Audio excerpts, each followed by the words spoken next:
Hello, welcome to We Are Consulting. My name is Brandon Alexander, and this is our first ever Spotlight interview. Call it episode 1, hashtag WAC Wednesday SI. I'm very pleased and honored to have my first guest. There he is there. Strength to be me is Ian Neilson, a very good friend of mine. And it came about that as I was becoming an active member in the community of social media, I realized there's a lot of great people out there doing a lot of great stuff on Instagram, on YouTube, on Facebook, and on all these different social platforms. So I thought, how do these talented people get to where they are and what they're doing? So I thought of an idea of, hey, why not interview these people, see where they came from, see what makes them tick, and why they do what they do. And so that's where that whole series came about. We do have about 10 or 11 people signed up for every Wednesday, so up until, I call it the second week of November, we're booked. So I'm just going to jump on here. I'm going to grab Ian here. I think I hit this button and go live with Ian, and let's add him in here. Pardon the cut-off sleeves he has. He and I both have children, and he is, hello, Mr. Ian Neilson. This is a little weird, I must admit. I haven't done this live stuff together. How you doing tonight? How's it going? It's going well. Very well. Yourself? I'm doing all right. I've got a crying child upstairs. Can you hear me? I know we talked about it. Yeah, I can hear you. Can you hear me?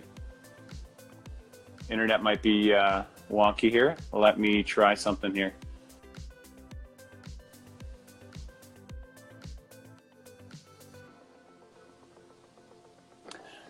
Ian, you there? Yeah, I'm there. Can you hear me? Okay, I can hear you. I jumped off my Wi-Fi. Hopefully that works better. So, yeah, you don't sound like a robot. I don't sound like a robot anymore. Great. No, that's good. So I appreciate you joining in. I know we're good friends. I know we know each other well, but there are things I don't think I know about you and why you do sort of what you do. And I don't want to talk about the security work you do. I want to talk about your photography business that you have called Strength to Beauty Photography. For sure. So, and I know I talked about intermittent fasting. This is just cold water, drinking from a mug. See, you're drinking too. I knew that was going to happen. So let's just get started. I want to go through some, some questions here. So tell me, where were you born? Did you grow up in the same town, or did you move around a lot? And what public school did you go to? That's a story in itself. I'm not sure if you got episode 2 booked, but we'll work our way through that. PG-13. I was born in Scarborough, Scarborough General Hospital. 6 years there. Moved to Durham Region, Whitby. 6 years in Whitby. Moved to Oshawa. 13 years in Oshawa, and then kept moving east to Curtis. Now in Bowmanville. Public school, a whole bunch of them. Bernard Trail Public School. Went to Westland Public School in Whitby. EA Fairman in Whitby, and then high school. A couple different high schools as well. So a bit of a mixed match. I like to call it the Gilligan's Island tour of the schools to Durham Region. Yeah, I just learned something new. I didn't realize how many different schools you went to. So tell me what was your childhood like? So, I mean, you're moving schools every other grade, every 2 grades. What was sort of your, let's call it K to grade 7-ish, 8-ish. What was your life like? So grade 1 is when we moved to Whitby. So I went from Bernard Trail, which is Neilson and Shepherd area, very, very diverse, if you will. Yep. Moved to Whitby. Got a call home probably the first week that I was in Whitby. I asked my teacher where all the non-white kids were, and they thought I was being a smart aleck, but it turns out that from Whitby to Scarborough, it's a very different clientele, so to speak. So stayed at Westland till grade 6. We'll call it some personality conflict with a teacher led me to a new school down the street. So went from Westland on Monday to EA Fairman on Wednesday. Midway through the year in grade 6, if that doesn't mess with your psyche, with your, who you are, nothing will. So finished up grade 7 and 8 in EA Fairman, and then moved on back to Oshawa, where I was actually living at the time. Don't tell the teachers; that's not allowed. Yeah. And so now, did you go? Was it K to 8 when you came to Durham, or was it junior high school or something like that? More or less K to 8 for Durham. Grade 1 switched over to Whitby from Scarborough. So from grade 1 to grade 8 was Durham Region. Okay. Cool. And so tell me what your high school is. What high school did you go to? Started high school at Eastdale Eagles. Yeah. Okay. And then after grade 10, switched to Monsignor John Prima. So you Thought I'd venture down the Catholic route for a couple of years. So you really moved around your whole educational, journey, I guess, from K to high school. I mean, I think I've counted like 3 or 4 or 5 different schools, right? And what sport teams? What? Tell me about the sports. I know you're a hockey player, football player. What sports did you really enjoy or really take up in high school? Maybe our signal is... Sorry, you cut out a little there. Just repeat that last part. Jacked up here. You can't hear me? Now I can hear you. I'm trying Wi-Fi.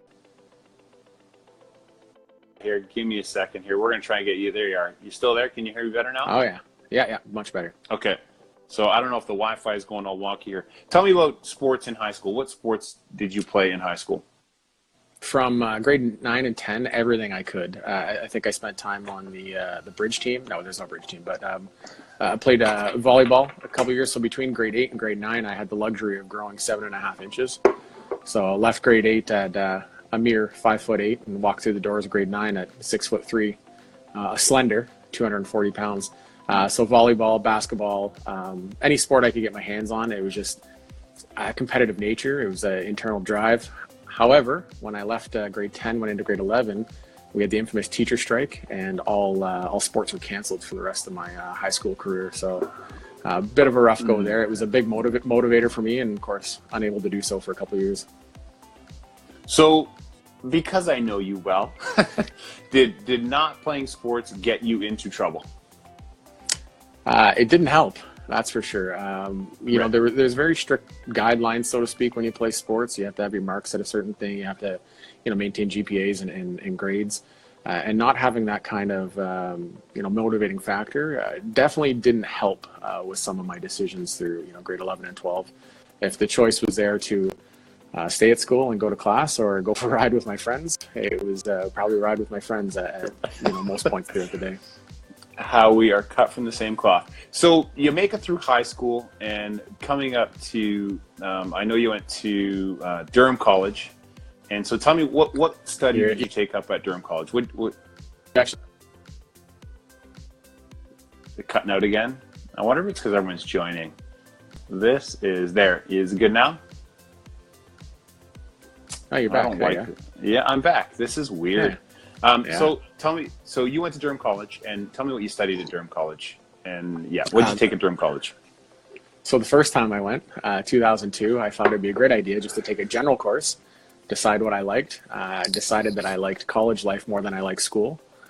So midterms rolled around and I was done. 2006, when I actually, committed, went back properly, took law and security administration. Excelled in that course. Got a student leadership award. I actually somehow ended up on the student council my second year and was the vice president of Durham College for the Student Association. Yeah, I think it was just before then is when you and I met working security at Durham College.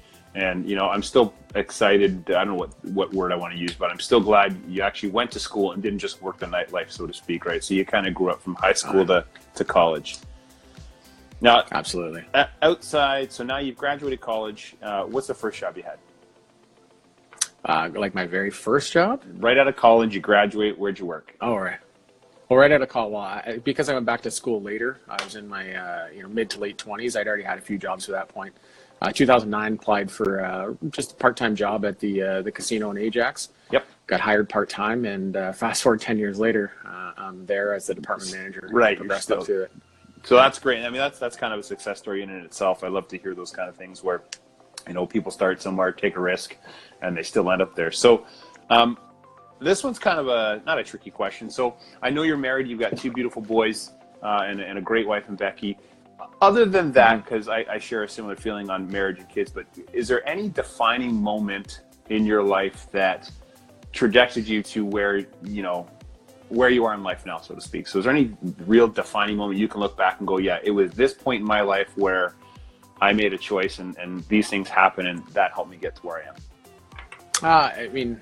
Tricky for sure. It's, you try and look back and define a single moment. It is tough. I'd like to think I am where I am today because of a culmination of experiences. There's definitely life-changing moments. Shortly after I started back at the college in 2002, we were working. It was actually 2004, April 2nd, and we were part of the school shooting at Durham College.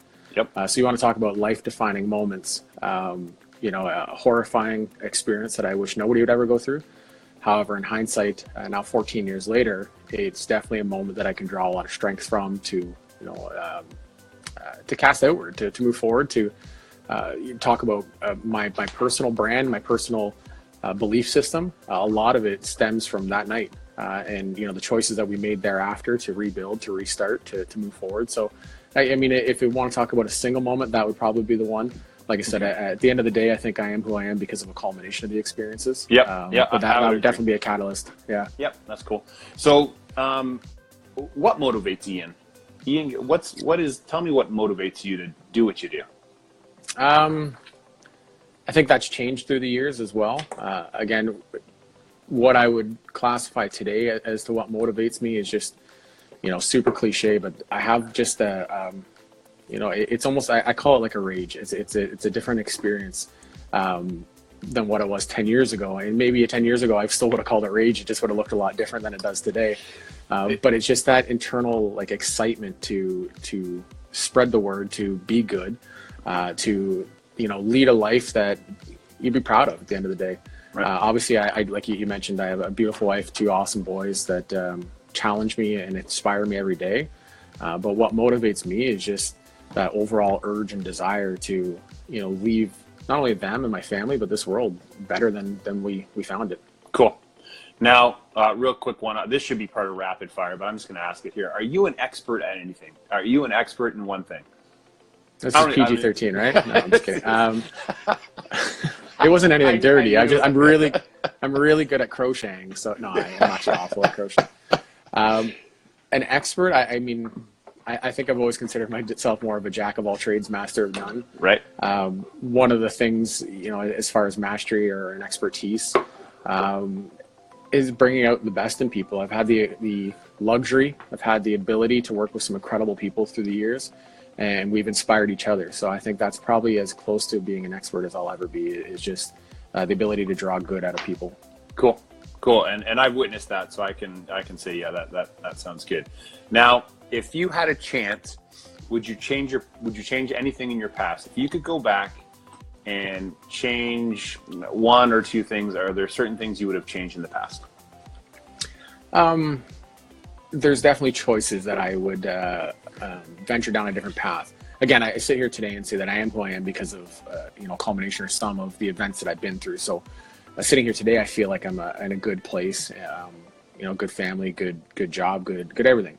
However, if I could go back to specific moments, and lately I've actually reflected on some of those decisions that I made at the time that I wish I had been stronger and said, hey, no, I'm not going to do this, or I won't drive you here or do that. So I wouldn't necessarily say change things. I would say I wish I'd had more strength, which is the irony to my brand, more strength to make the choice I knew I should have at the time. Right. I always look at that question a little differently too, because I enjoy what I've accomplished and where I've come. So it's a very difficult question to sort of answer and say yes to, right? So I totally get that part. Now, getting into the photography part, I know Ian, and I think I know you quite well. And I know we dibbled and dabbled in, automotive racing photography, and that was we did that for a year or two. And then all of a sudden, Ian's this photographer. What made you decide on photography? I mean, as you know, from being buddies as long as we have, most of my jobs have been jobs of conflict. You're meeting people in times of crisis. You're trying to accomplish a goal, which is safety and security and all sorts of things. So it was an outlet. I needed something more. I needed the ability to express, to show, a different side of who I was and what I could offer out. So when we had fun shooting cars and doing the things we did, but there was always that evolution. There always had to be something more. It's same thing I've implored through business, through my life, is I always want to go to the next level. I always want to see what I strive to be me in 5 years. I want to be better. So with photography, it was the same thing. We had some success. We took some cool pictures. It looked good. Well, what else can we do? Right. And it was, scary as hell the first time somebody said, hey, can you take pictures of my family? And then, the first time that it was a newborn shoot, like you got one chance, you got 10 days of that child's life to take that picture. And then it was the first time somebody said, hey, will you shoot a wedding for me? And you got one chance to catch that first kiss, to catch that emotion, that moment. So again, I guess that's kind of what drew me down that path, was just the quest to be great and to do awesome things. All right, I'm going to ask you 2 questions here. You kind of touched on it first. The name, Strength to Be Me Photography. You said it kind of derived from that moment during college, during the shooting. Anything else in your life? Where did that name come from? It's cool. No, I'm kidding. It is. I think it's an internal feeling. It's the ability that no matter where we go in life and what we do, to be who you want to be, to have the strength to perceive yourself as you want others to do that. So as a 6'5", 275-pound guy on a good day, and somebody comes up to your house to have their newborn photographed, and they open the door and they're like, whoa. They're looking up. Yeah. Most of the time, yeah. Most of the time they're looking up, and it's me having that strength to say, I got this. Your child is safe with me. Your moment is safe with me. And that's really what it is all about, is whether you want to do consulting for a living, whether you want to be a nurse, whether you want to, I don't care what you want to do, whether you want to be Bobo the Clown. It's just having the strength to put that out there. We're so afraid of what other people think or are going to think, and worried about the judgment, that we often suppress our own desire and our own kind of want for life, just to appease an opinion that really at the end of the day shouldn't matter. There's the old adage, that people book by the cover, all these cliches, but you don't judge. You shouldn't judge. And if I want to take pictures in a pink tutu, I should have the strength to do that. Right. And I mean, people should come to your front door and not go, oh my God, this guy's massive. Let's not judge him. Let's see what the actions do. And then, because I mean, you've taken pictures of my kids, you've taken pictures of myself and our whole family, and they've turned out great. Hey, Kyle, you typed a comment. I just got to bounce though. I got pie. Hey, Kyle, thanks for popping in. Appreciate it. So how long have you been doing call it the Strength to Be Me photography, not automotive, but mainstream weddings, maternal, all that kind of stuff? How long have you been doing that for? So we officially launched the party. I guess it was a party. We had a launch party 7 years ago. I was there. Yeah, we won't show those pictures. Please they don't. Were good. No. They were good, but not ones that we'll share today. That's right. So I guess 7 years. They call it professionally. You're being paid to photograph people. The evolution of that started with family and couples, and then got into the wedding scene probably 3 or 4 years ago. I got real lucky got invited to be a second shooter at a couple weddings, realized that, I had a flavor for it, that I had a knack for catching emotion, which was kind of a cool thing. And then just kind of ran with it. So, I'm lucky enough in my life to be able to kind of choose what I want to shoot and want to do. So I think that keeps it fresh. It keeps it fun. It keeps it engaging and entertaining. Cool. Last question before my favorite, which is the rapid fire. And this is sort of a tricky one too, because when I think about it, so what message do you want to send to your potential clients? So people that are looking photographers, is there any message you want to pass along, tagline, motto? What would you share with a potential customer? My tagline, which is one that kind of just happened, which is, it's your life, make it beautiful. It just let go. So many people that I see, I'm so nervous to get my photo taken, and as soon as that camera comes up, they're just like, and they freeze. Just give in to the process. I approach photography the same way I approach life, which is just with love and fun. And if you really do let go and enjoy the experience, you're gonna have an incredible time. You're gonna end up with photos and memories that last a lifetime. The cool thing that I really enjoyed with photography, especially with weddings, people spend all these months, years, sometimes lifetimes planning weddings. Yep. They spend a fortune. Yep. When it's all said and done, you look at your wall at that 8x10 or the 16x20, and that's your memory of it. So if a client is willing to trust me with that, it's going to be something to look back on in 40 years and remember. They'll remember the day. Hopefully they remember me. But they'll have that keepsake of a raw emotion. You catch that the first kiss, the first cry. Like we said, been very good friends for years. You stood beside me on my wedding day. Yep. And Vice versa. Yeah, absolutely. So seeing my soon-to-be wife walking down the aisle, it was an emotional moment. And right. Some great photographer, thank you, Kyle, happened to catch that moment. And it's one that I always joke about when I show pictures. I'm like, oh, here my eyes are sweating.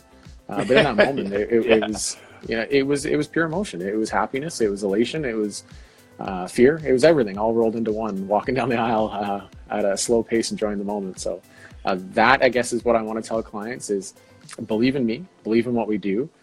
Together, we'll find the strength to be ourselves and to capture that awesome moment and make life beautiful. Cool. Now, real quick, you do have a website that has pictures of weddings and maternity pictures, and is it as simple as strengthtobemephotography.com? Is that what's the website? You got it. It's www.strengthtobeMe.com. The number 2, it might be backwards here on my.